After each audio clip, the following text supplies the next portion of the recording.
porque em português a gente usa esse termo, né? Água doce, porque em inglês, por exemplo, é fresh water. É fresca, né? Faz mais sentido. Água fresca.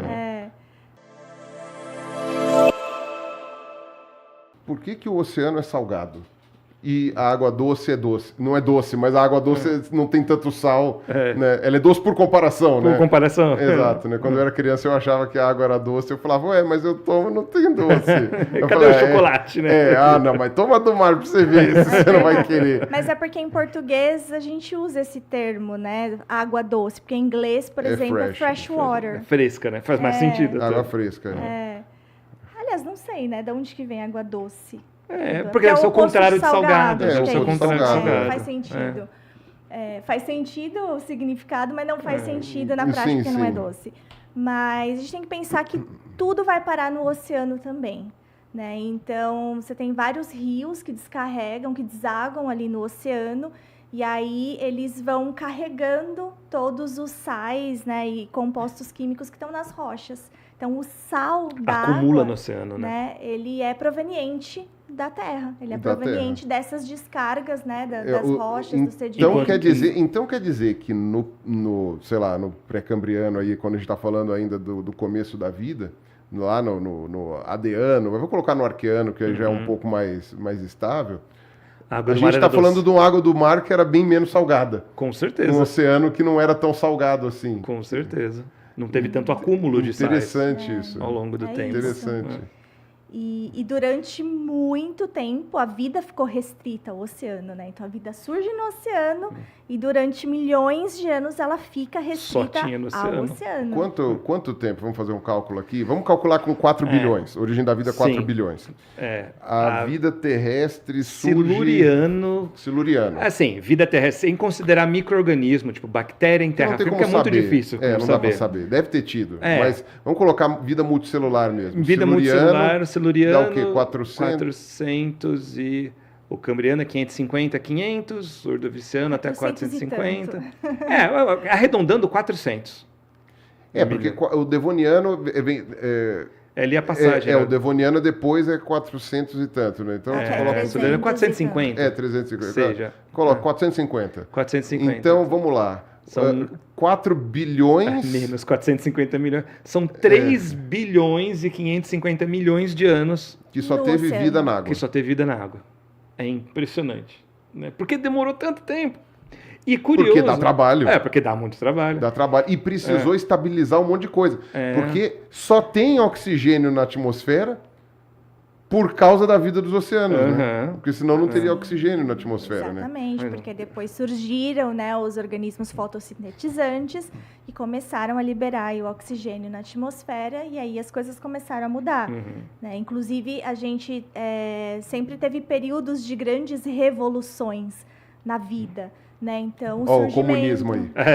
Vai começar o comunismo aqui, gente. Me desculpa, não era para chegar nesses assuntos. Revoluções. É isso aí, não era para chegar nesses assuntos. Mas tem, e tem alguns fenômenos que se chamam revoluções também. Tem a revolução do substrato cambriano também, não tem? Por que tem muito bicho? Você olha os fósseis do cambriano para trás, aqueles bichos de corpo mole preservado perfeitamente, você consegue ver o órgão interno dos bichos e tal. Por que não tem depois disso? Porque durante ali o cambriano, você teve evolução de muitos organismos que se enterram no substrato.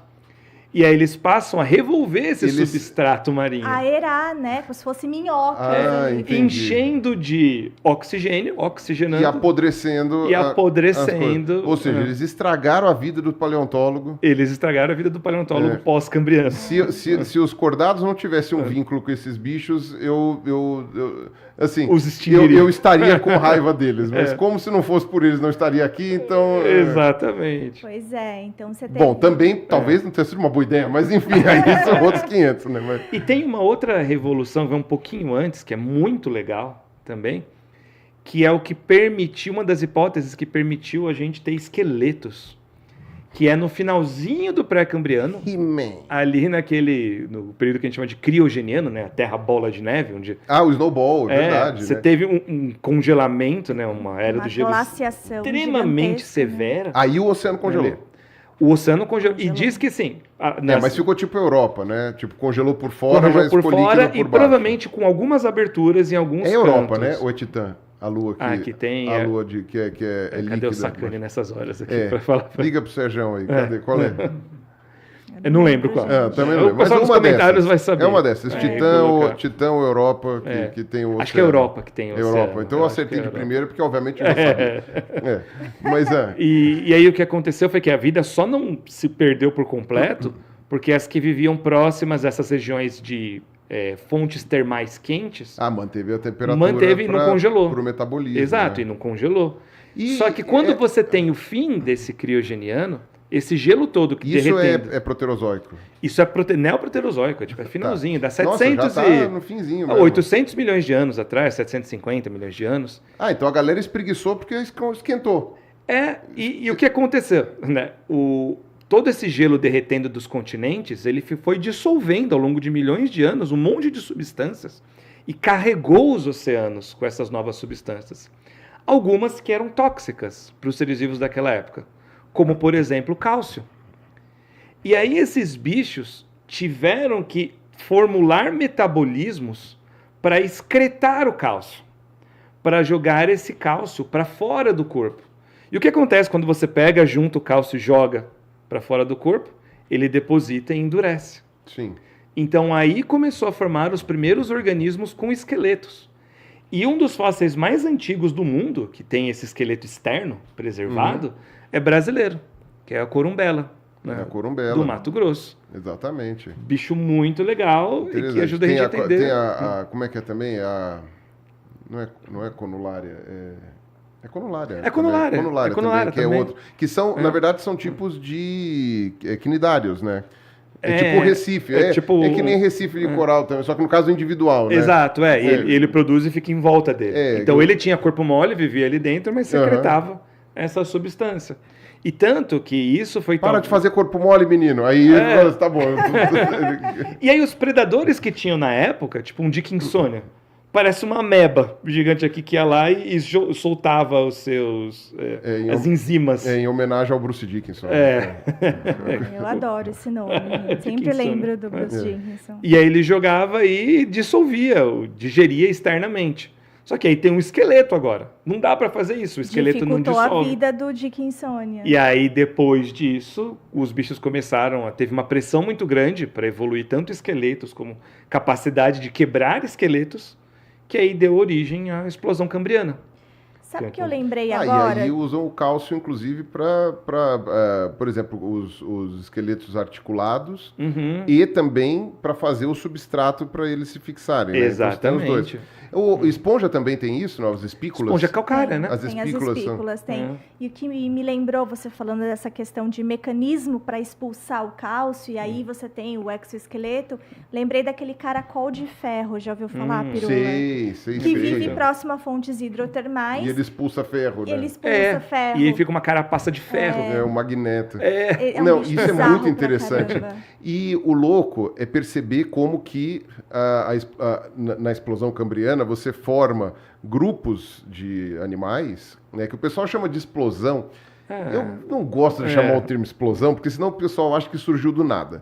Se você for olhar de verdade aquele período, desde a virada do Proterozoico para o Cambriano, até mais ou menos o finzinho do Cambriano, você tem pelo menos 4 microextinções ali, né? De pulsos de evolução, extinção. Então, aquela fauna de Avalon, toda bizarra. Exato. Né, você tem que ver quais são qual das explosões cambrianas, né? Você teve umas 4. E é interessante como muda. Só que o louco, eu acho que vale a pena destacar 2 grupos que essa questão do cálcio me parece assim extraordinária, além dos quinidários que vocês falaram, mas artrópode, que desde o começo do tempo, o trilobita, né, que é fazer literalmente uma casca rígida, dura, mas né? articulada. Exato, porque se fosse totalmente dura ele não e sem sair nada, do lugar. o bicho ia ficar só assim, né? Não, quando você faz articulada, né? E o mais louco é que a gente sabe mais ou menos o caminho genético disso, para não pensar que é tipo, um milagre apareceu o negócio lá. E molusco, velho. Porque molusco continuou com o corpo mole, continuou fazendo corpo mole, mas arrumou um jeito de armazenar, de expulsar o cálcio e manter ele grudado nele, não formando o esqueleto completo, mas uma concha que o protegesse por fora, né? Moluscos são incríveis. Isso é um troço muito louco, né, cara? Esse caracol de ferro mesmo, né? Para caso vocês não saibam, originalmente todo molusco tem concha, né? Eu acho que só que os mais antigos tinham várias conchinhas, microconchinhas grudadas ao redor do corpo, formando como se fosse uma armadura de medieval. E depois vão diminuindo a quantidade de conchas. E aí depois alguns perdem. Né? Então o pessoal às vezes lembra do polvo, né? Mas o polvo originalmente tinha concha, né? Que foi perdendo, né? Mas ainda tem uma concha residual, que é a pena. Né, que tem alguns cefalópodes nas também. lulas, por exemplo. Mas tem um polvo que é muito louco, que é o argonauta, que ele desenvolve de novo uma concha, independente, que não é homóloga à concha dos outros. Não é aquele que põe o filhote na... que põe o tentáculo, né, o cabo, e larga lá na fêmea. E larga lá. Explica isso. Essa história direito, ela é fantástica. Largar lá dentro da fêmea... Mas a fêmea do argonauta, ela produz uma concha, mas não é pelo manto, igual os outros moluscos, é pelos tentáculos. Lembrando que manto é o corpinho do corpo molusco, dele, né? Então é o corpinho deles, é o manto que secreta o cálcio para formar a concha. No caso do argonauta, não é o manto, são os tentáculos. Então é uma outra formação de concha. É uma evolução paralela. De novo, isso é muito louco. De uma estrutura Só que é uma estrutura muito similar, porque provavelmente deve ter todo um sistema... Deve ter todo um sistema... Eu fico imaginando o gene que desliga e liga de novo e ativa. Porque às vezes você fechou toda uma sequência genética. Mas ele ativou em outro pedaço. Mas ele ativou em outro pedaço. Então o bauplane, o plano, né? Ali o desenho que foi selecionado ao longo de muito tempo se mantém. Uma concha espiralada e tal.